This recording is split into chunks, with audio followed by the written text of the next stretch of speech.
క్రీస్తు యేసునందు ప్రియమైన సోదరులారా, మన ప్రభువును రక్షకుడునైన యేసు క్రీస్తు యొక్క పరిశుద్ధమైన నామమున నేను మీకు శుభములు మరియు వందనాలు తెలియజేయచ్చు ఉన్నాను. దేవుని వాక్యములో నుండి మనము ప్రార్థించుచుండగా అనే మాటను ధ్యానం చేస్తూ ఉన్నాం. ప్రార్థించుండగా జరిగిన సంగతులను గురించి వింటూ ఉన్నాం. ఒకవేళ గుర్తు చేయదలిస్తే, ప్రభువు ప్రార్థించగా ఆకాశం తెరవబడ్డం, ప్రభువు ప్రార్థించుచు ఉన్నప్పుడు జరిగిన సంఘటన ఆకాశం తెరవబడ్డ, అలాగే పేతురు ప్రార్థించుచుండగా దర్శనము కలుగుట, ఆకాశం తెరవబడుట, అలాగే మరి పేతురు ప్రార్థించగా తబిత కన్నులు తెరుచుట, సంఘము ప్రార్థించుచు ఉండగా గవిని తెరవబడుట, పౌలు శీలలు ప్రార్థించుచు ఉండగా చెరసాల తలుపులు తెరవబడుట, సంఘము ప్రార్థించుచు ఉండగా సువార్త ప్రకటించుటకు ద్వారములు తెరవబడుట. ఈ సంగతులను గూర్చి మనం వింటూ వచ్చాం. ఈ సమయమనందు మరొక సంఘటన, లూకా సువార్త 1వ అధ్యాయం 8, 9, 10 వచనాలు చదువుతున్నాను. జకర్యా తన తరగతి క్రమం చొప్పున దేవుని ఎదుట యాజక ధర్మమును జరిగించి ఉండగా, యాజక మర్యాద చొప్పున ప్రభు ఆలయంలోనికి వెళ్ళి ధూపం వేయుటకు అతనికి వంతు వచ్చాను. ధూప సమయనందు ప్రజల సమూహమంతి వెలుపల ప్రార్థన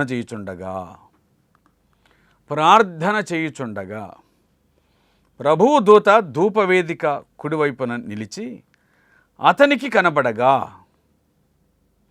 ప్రార్థన చేయుచుండగా జరిగిన సంఘటనలు ఇది ఒకటి. జకర్యా ఎలిజబెత్లను గూర్చిన వృత్తాంతం, ఆ సంగతి లూకాసు వార్త ఈ 1వ అధ్యాయంలో మనకు కనబడుతూ ఉంది, చాలా వివరంగాను విశదంగాను.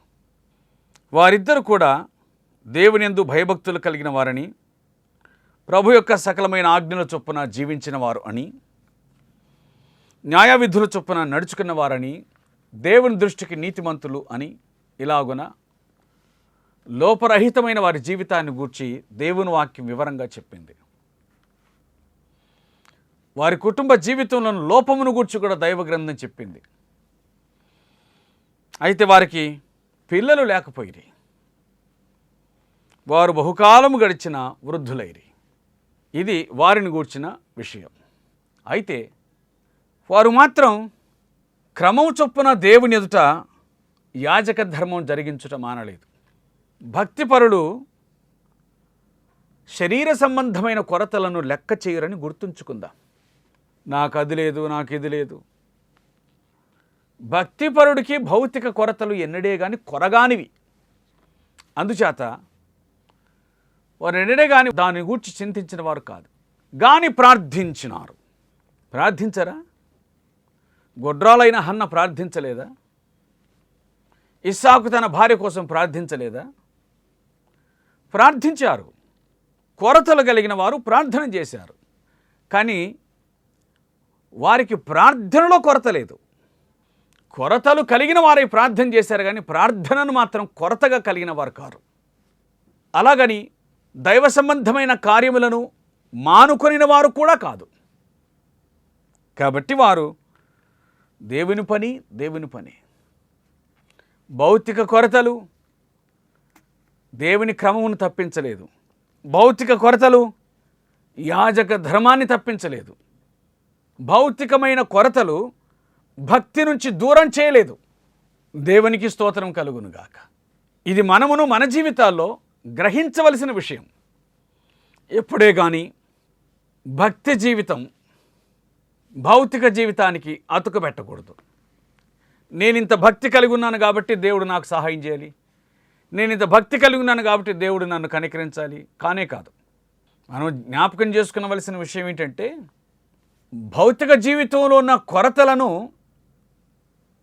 భక్తి అధిగమించగలుగుతుంది, కానీ భక్తి జీవితంలో ఉన్న కొరతలను భౌతిక జీవితం మాత్రం అధిగమించలేదు. భౌతిక కొరతలను భక్తి కొట్టివేయగలదు, కానీ భక్తిలో ఉన్న కొదవలను భౌతిక జీవితం సంపూర్ణం చేయలేదు. కాబట్టి భౌతిక కొరతలను బట్టి, శరీర సంబంధమైన కొరతలను బట్టి ఎన్నడే కానీ భక్తికి కొరత రానివ్వకుండా చూసుకోవాలి మనం. ఎందుకంటే భౌతిక కొరత తీరొచ్చు, తీరకపోవచ్చు. అది తీరినందువలన మనకు కలిగే గొప్ప ఆనందం ఏమీ లేదు. అది తీరకపోయినందువల్ల మనకు కలిగే గొప్ప శాపము లేదు. ఎందుకంటే ఇక్కడ వీరి అవసరతను చూస్తే సంతానం కలగాలి. వీరికి సంతానం లేదు. సంతానం లేకపోతేనేమి? అది ఒక తాత్కాలిక కొరత, నిత్య కొరత ఏం కాదు. సంతానము ఉన్నా లేకపోయినా మనం దారి పట్టుకొని పోవాల్సిందే కదా. ఉంటే పిల్లలకు విడిచిపెడతాం, లేకపోయినా విడిచిపెడతాం. కొందరికి సంతానం ఉంటుంది, కేవలం కుమార్తెలు మాత్రమే ఉంటారు, అయితేనేమి? కొందరికి కుమారులు ఉన్నారు అనుకోండి, అయితేనేమి? జీవితం ప్రయాణం, వెంట వచ్చేవాళ్ళు ఎవరు లేరు, ఒక భక్తి తప్ప. నీ భక్తి జీవితం తప్ప నీ వెంట వచ్చేది ఇంకేమీ లేదు కదా. కాబట్టి భౌతిక కొరతలు అవి తాత్కాలికమైనవి. భక్తి కొరత ప్రమాదకరమైంది. భౌతిక కొరతలు ప్రమాదమేం కాదు, భక్తి కొరత మాత్రం ప్రమాదం. దీనికి కొరత లేకుండా చూసుకుంటే బాగుంటుంది. ఎందుకంటే ఇది ఇక్కడ ప్రయోజనకరమైంది, మన వెంట వస్తుంది, మనలను నిత్యం ఉండే చోటికి తీసుకొని వెళ్తుంది. కాబట్టి ఇది మనం గ్రహించవలసినటువంటి విషయం. భక్తికి కొరత రాకుండా చూసుకునవలసిన బాధ్యత మనది. ప్రభు చిత్తమైతే భౌతిక కొరతలను తీర్చగలడు ఆయన. ఆయన చిత్తమంటూ లేకపోతే ఆ కొరతలు అలాగే ఉండిపోతాయి. ఎందుకంటే మనకు ఏ కొరత తీర్చవలనో, ఏ కొరత ఉంచవలనో అది ఎరిగినవాడు ఆయన. వీరు కొరత కలిగినప్పటికీ నీ కొరత వైపు చూడలేదు, కానీ కొరతలను తీర్చగలిగిన వారి వైపే మరి ఎక్కువగా చూశారు. అతడు వెళ్ళి ధూపం వేయించకు అతనికి వంతు వచ్చాను. కాబట్టి సద్వినియోగం చేసుకున్నాడు. భౌతిక కొరతలు కలిగిన వాడే, కానీ భక్తికి మాత్రం కొరత రానివ్వలేదు. చేయవలసిన పనంతా చేశాడు. అప్పుడు దేవుడు అతనికి జవాబును పంపించాడు. లూకాసు వార్త 1:10. ధూప సమయమందు ప్రజల సమూహమంతయు వెలుపల ప్రార్థన చేయుచుండగా ప్రభుదూత ధూపవేదిక కుడివైపున అతనికి నిలిచి కనబడగా అని వ్రాయబడి ఉంది. ప్రజలంతా ప్రార్థన చేయుచుండగా, సమూహమంతా వెలుపల ప్రార్థన చేయుచుండగా, ధూప సమయమందు అనే మాట వ్రాయబడింది. సాధారణంగా దాన్ని ప్రార్థనకు పోల్చారు. కాబట్టి అది ప్రార్థన సమయం. వారు కూడా ప్రార్థన చేస్తూ ఉన్నారు. వారు ప్రార్థన చేస్తూ ఉండగా దేవుని దూత జకర్యా కుడివైపున నిలిచెను అనే మాట వ్రాయబడి ఉంది. ఎంత ఆశ్చర్యకరమైన సంగతి అండి. ఒక ప్రార్థనాపరునికి, ప్రార్థించే సమూహం, మళ్ళీ మాట చెప్పాలి, ఒక ప్రార్థనాపరుడైన యాజకునికి ప్రార్థించే సమూహం దొరికింది. అది అసలు సంగతి, అది జత, అది అసలైన జత. ప్రార్థించే దేవుని దాసునికి ప్రార్థించే సమూహం దొరికింది. ప్రార్థించే సమూహానికి ప్రార్థించే దేవుని దాసుడు దొరికాడు. ఆయన ప్రార్థన చేశాడా? ఆయన కూడా ప్రార్థన చేశాడు. జకర్యా భయపడకము, నీ ప్రార్థన వినబడింది అని 13వ వచనం చెబుతూ ఉంది. ప్రార్థించాడు కదా. సంఘం కోసం సేవకుడు, సేవకుడి కోసం సంఘం.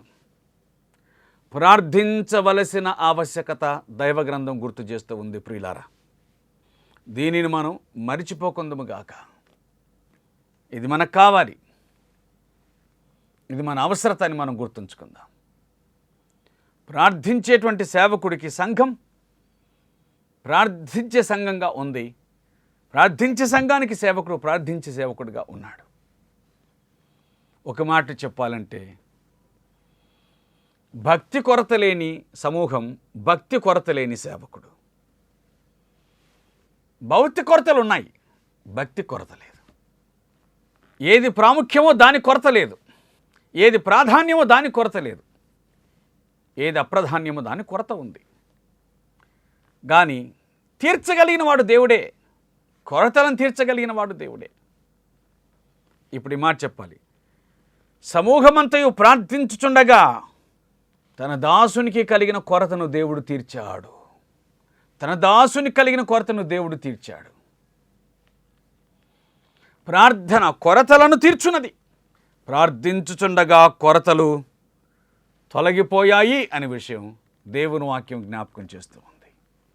జకర్యా ప్రార్థించాడు, నీ ప్రార్థన వినిపించింది అని దేవుని దూత జవాబు చెప్పాడు.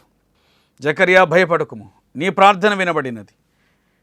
నీ భార్య అయిన ఎలిజబెత్ నీ కుమారుని కన్ను, అతనికి యోహానను పేరు పెట్టుదువు. ప్రార్థించుచుండగా జరిగిన సంఘటన.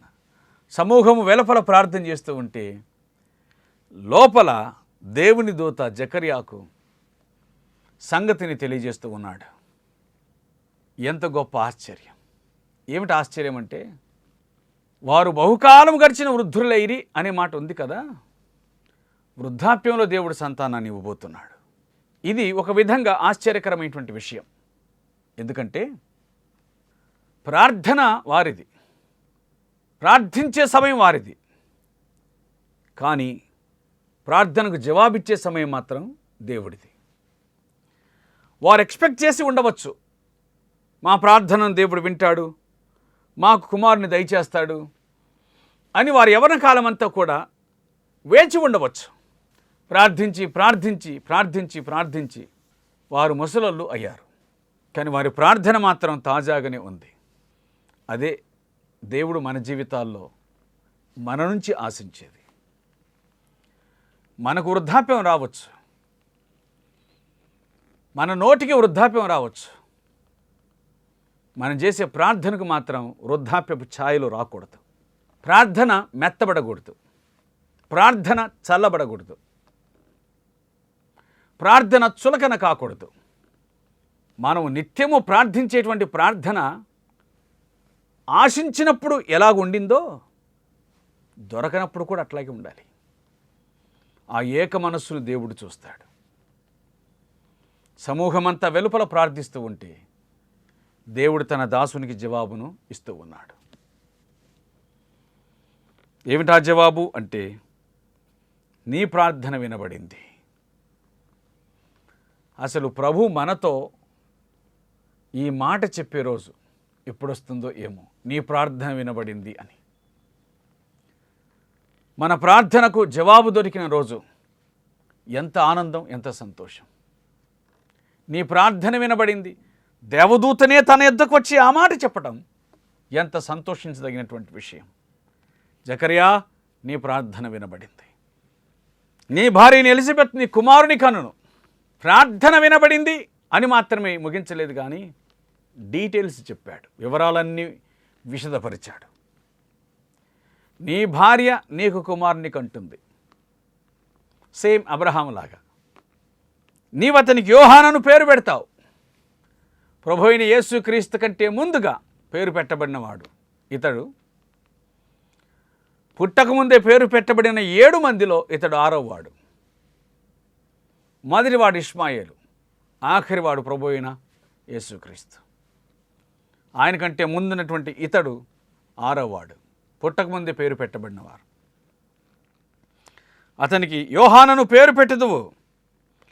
అతడు ప్రభు దృష్టికి గొప్పవాడై ద్రాక్షారసమైన మద్యమైన త్రాక, తన తల్లి గర్భమును పుట్టింది మొదలుకొని పరిశుద్ధాత్మతో నిండుకున్నవాడై ఇశ్రాయిల్లో అనేకులను ప్రభు అయిన వారి దేవుని వైపునకు త్రిప్పును.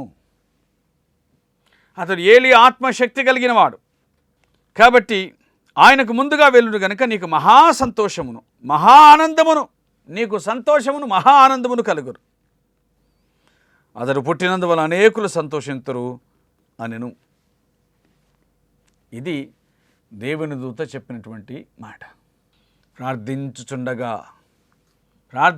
ఉండగా, ప్రార్థన ఇంకా కొనసాగుచూ ఉండగా, ప్రార్థన ఇంకా మంట మీదనే ఉండగా, ప్రార్థనగానే ఉండగా జవాబు అనుగ్రహించేటువంటి వాడు దేవుడు. ఆయన ప్రార్థించుచుండగా ఆకాశము తెరవబడెను అనే మాటలు చదివామే. ఆయన ప్రార్థించుచు ఉండగా ఆకాశం తెరవబడింది, పరిశుద్ధాత్మ పావురం రూపంలో వచ్చాడని. ఆయన ప్రార్థించకంటే పేతురు ప్రార్థించగా ఆకాశం తెరవబడింది, దర్శనం కలిగిందని. పేతురు ప్రార్థించగా కన్నులు తెరవబడ్డాయి, తబిత కన్నులని. ఇలాగ చెప్పుకున్నామే. జకర్యా ప్రార్థించాడు, జనసమూహం ప్రార్థించింది, జకర్యా ప్రార్థన వినబడింది. ఇలాగునే చెప్పాలి. జకర్యా ప్రార్థించుచు ఉండగా దేవుడు ఎలిజబెత్ గర్భమును తెరిచాడు. ఏం చెప్పగలం? ఎంత గొప్ప సంఘటన! సంతోషించడానికి ఎంత సరైనటువంటి సరుకు దొరికింది. ఇంకేం కావాలి? ఆ ముసలి ప్రాయానికి ఇంకేం కావాలి? ఆ ముసలి బ్రతుకునకు ఏళ్ల తరబడి చేస్తూ వస్తున్న ప్రార్థన ఫలించింది అంటే ఇంకేం కావాలి? వయసు ఉడిగిపోయింది కానీ విశ్వాసం ఉడిగిపోలేదు. దేహానికి వృద్ధాప్యం దాపురించింది కానీ ప్రార్థనకు మాత్రం కాదు. గ్రేట్. ప్రార్థించుతూ ఉండగా, జనసమూహం బయట ప్రార్థిస్తుండగా దేవుడు దేవుని దాసునికి జవాబును పంపించాడు. అతడు ప్రభు దృష్టికి గొప్పవాడు. ఎంత మంచి మాట! ఎందుకు? వారిద్దరూ దేవుని దృష్టికి నీతిమంతులై ఉండిరి. వారి దృష్టి అంతా దేవుడి మీద, వారి దృష్టి అంతా దేవుడి మీద, వారి దృష్టి కొరత మీద కాదు, దేవుడి మీద. పుట్టబోయేవాడు దేవుని దృష్టికి గొప్పవాడు, ప్రభు దృష్టికి గొప్పవాడై. ఏమండి, ఈ మాటను ఎప్పుడైనా మనసు పెట్టారా? ఈ మాట పైన ప్రభు మన దృష్టికి గొప్పవాడు కానీ ఇక్కడ ఇతడు ప్రభు దృష్టికి గొప్పవాడు అనే మాట వ్రాయబడింది. సాధారణంగా ఆలస్యమైతే అమృతం విషమవుతుందని, ఇక్కడ ఆలస్యం అయ్యే కొద్దీ విషం అమృతంగా మారుతుంది. మానవ సందర్భాలు వేరు, దైవ సందర్భం వేరు. ఏ కొరత అయితే అనుదినం తమ ముందు ఉండిందో, ఏ కొరత అయితే అనుక్షణం తమను వెక్కిరించిందో, ఏ కొరత ద్వారా తాము ఇతరుల దృష్టిలో చులకన అయ్యారో, ఆ కొరతను దేవుడు తీర్చి దేవుని దృష్టికే గొప్పవాన్ని ఇస్తున్నాడు. ఏమని చెప్పాలి? ప్రార్థన గొప్పతనం, ప్రార్థన గొప్పతనం. అందుకే నా జీవితంలో, మన జీవితంలో ఈ వ్యసనమును కలిగి ఉండటం మంచిది. అదేంటి? ప్రార్థన, ప్రార్థన, ప్రార్థన. తర్వాత సంగతులు చెప్పబడ్డాయి కానీ దేవుడి దూత సెలవిచ్చినట్లుగా ఎలిజబెత్ కుమారుని కనింది. ఆ సంగతి అంతా ఆశ్చర్యాన్ని కలిగించింది. వారు నిజంగా దేవుని దాసులని ధృవీకరించబడింది. 66వ వచనాన్ని చూస్తే, లూకా 1:66, ప్రభు హస్తం అతనికి తోడై ఉండేను గనుక ఆ సంగతులను గూర్చి వినిన వారందరూ ఈ బిడ్డ ఎలాంటి వాడగునో. ఎంత మంచి మాట అండి! ఆ బిడ్డ పుట్టినందువలన నీకు సంతోషం, సమాజానికి మహానందం కలుగుతుంది అని దేవుని దూత చెప్పాడు కదా.